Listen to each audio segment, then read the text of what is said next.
Hi, my name is Michaela, and today we're going to be reading My Hair is a Garden.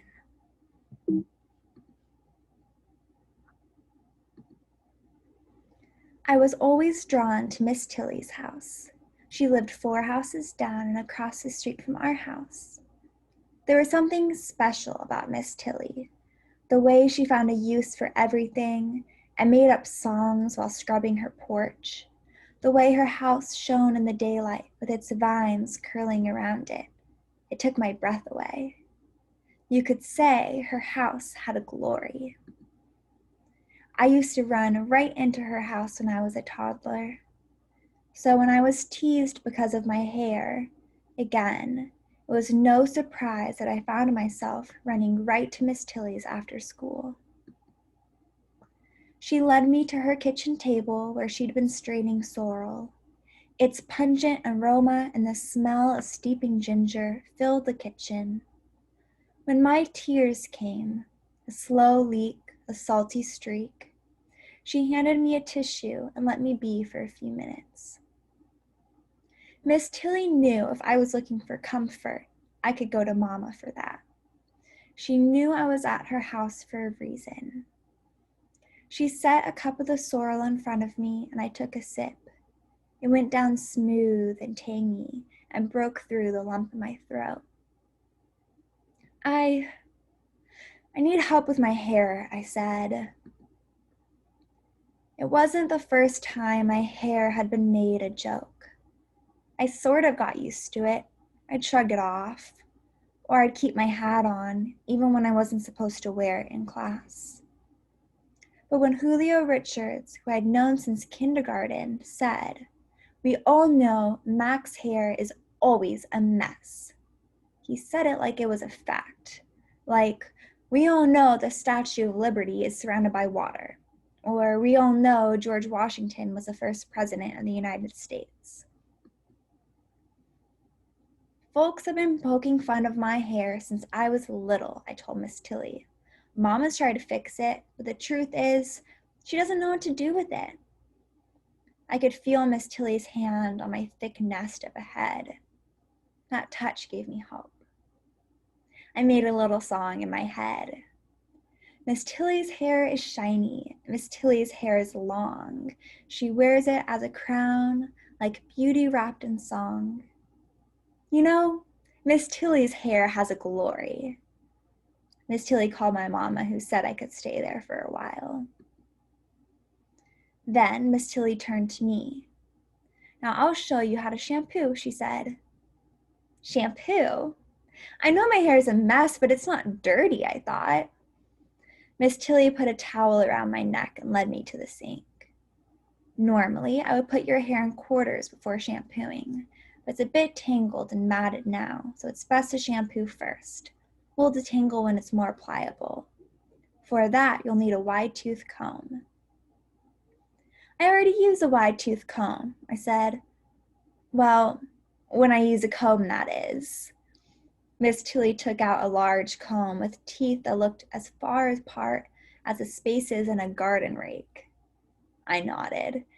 "Oh, right," I said, "a wide-tooth comb." "We'll use this one for now," said Miss Tilly. "Later on, when your hair is trained, you can go back to your usual comb." Trained? Did Miss Tilly mean she could train hair? "Oh, yes," Miss Tilly replied. "You've got to work with what you have, but you can still tell it what to do." "Do you think my hair will be as long as yours once it's trained?" I asked her. "Length doesn't matter, Mackenzie. Don't let anybody fool you. It's the health of your hair that counts." Miss Tilly ran the water in the sink. "I guess you're right," I said, but I wasn't convinced. Would my hair always be somebody's idea of a joke? Would it ever be beautiful? Miss Tilly turned the water off. "Which would you prefer if you had to choose? A healthy, shiny head of cropped hair, or hair that's long, straggly, fragile, and full of split ends?" Were those my only choices? These questions were drowning out the song in my head. Miss Tilly looked at me as if she were reading my thoughts. She slowly pulled the towel from my shoulder and laid it on the kitchen counter by the sink, near the drained pot of sorrel. "Come with me," she said. She steered me toward the screen door to her garden. Miss Tilly's backyard was a paradise, with so many shades of green, bright pockets of colorful flowers, and cool shade. I could barely take it in. It was as if someone had taken a big paintbrush and made bold streaks of green, then used countless little paintbrushes to fill in the details. We walked over to a bench and sat down. I inhaled deeply. The backyard didn't smell like the rest of the neighborhood. It smelled, well, alive. I wanted to know every part of this garden. I reached down to feel the ground. The earth was damp and cool.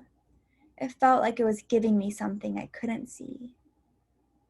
"How did you create this, Miss Tilly?" I wanted to know. 30 or more years ago, I put some seeds in the ground, Miss Tilly said. I planted cuttings from neighbors' and friends' trees, bought a few plants and bulbs from catalogs. I pointed to the tree Miss Tilly called the Japanese maple, the big one that draped gracefully over the garden. "That tree was a cutting?" I asked. "Oh, that was a wee thing at first. The phone company men came through the yard one day and trampled it over with their boots. Got in the way where they were sitting to have lunch. I found it plucked up clean and woven into the chain link fence." I gasped. "What did you do?" "Oh, I cried," Miss Tilly replied. "Paid $15 for that tree, and that was a lot of money for me at the time. But I put that tree right back in the ground and watered it every day without fail.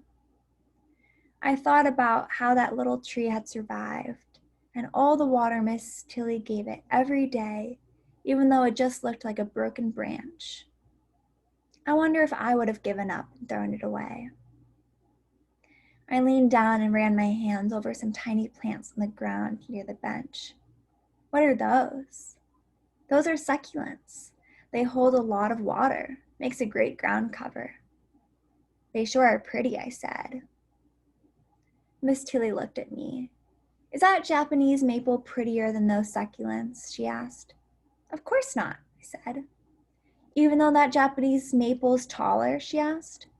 "They're both beautiful," I said, "even though they're so different." As the words came out of my mouth, I knew that I believed them. "Ah," she said, "go back inside and put your towel back on." That was the day I first learned that my hair is a garden. My hair is a garden, and like every good garden, it must be cared for every day. The nutrients in the soil can be stimulated and enriched. My body is a soil for my hair.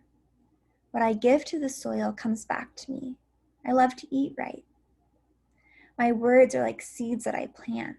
What I think and speak draws a yield. I weed out all opinions that have no place in my garden. Miss Tilly says it's not what you start with in the garden that matters. It's the care, time, and attention you give it. My hair is a garden, and I give it love.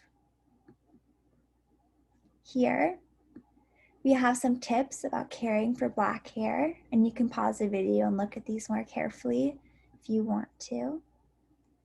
And then the author also includes recipes that she includes a recipe for rinse for your hair and then a moisturizer for your hair. And you can look those over with the adults in your life if you're curious. And then the book ends with, "My hair is a garden and I take care of it. My words and thoughts are like seeds that I plant. I say and I think beautiful." Thank you so much for reading with me today.